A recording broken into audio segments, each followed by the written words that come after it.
आइए चलिए, अब ये क्वेश्चन देखिए यहाँ पर ये बहुत कठिन है, लेकिन मैं आपको इसको मात्र 2 से 3 सेकंड के अंदर में बता दूँगा और पूरी प्रक्रिया आपको जानने की आवश्यकता भी नहीं पड़ेगी।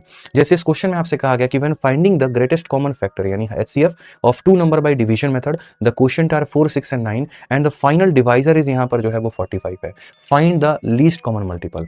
पहली बात, जब भी यहाँ 2 संख्याओं का तुम एचसीएफ निकालते हो और डिवीजन मेथड से निकालते हो, तो मेरे भाई जो तुम्हारा ये फाइनल डिवाइजर आता है, इसी को हम एचसीएफ बोलते हैं, इसी को हम एचसीएफ बोलते हैं। और हमसे कहा गया एलसीएम बताओ, ठीक है। तो मेरे भाई हम कोई भी विधि को अपना करके 2 संख्याओं का एचसीएफ निकाल रहे हैं और एचसीएफ का मान अगर 45 है, मेरे भाई एचसीएफ का मान हमारे सामने कितना है, 45 है, और कहा गया एलसीएम बताओ, तो हम खुद जानते हैं कि एलसीएम जो होता है वो होता है एचसीएफ और इनटू मेरे भाई होता है को प्राइम। यानी आसान भाषा में मैं कहूंगा तो जो एलसीएम है वो एचसीएफ का मल्टीपल होता है, ठीक है। और एचसीएफ किसका है, 45 इंटू मेरे भाई को प्राइम। अगर एचसीएफ 45 यानी 9 का मल्टीपल है और 5 का मल्टीपल है, अगर एचसीएफ 9 और 5 का मल्टीपल है तो एलसीएम भी 9 और 5 का मल्टीपल होगा। ये 5 का मल्टीपल नहीं है तो आंसर नहीं होगा, ये नहीं है तो नहीं होगा, ये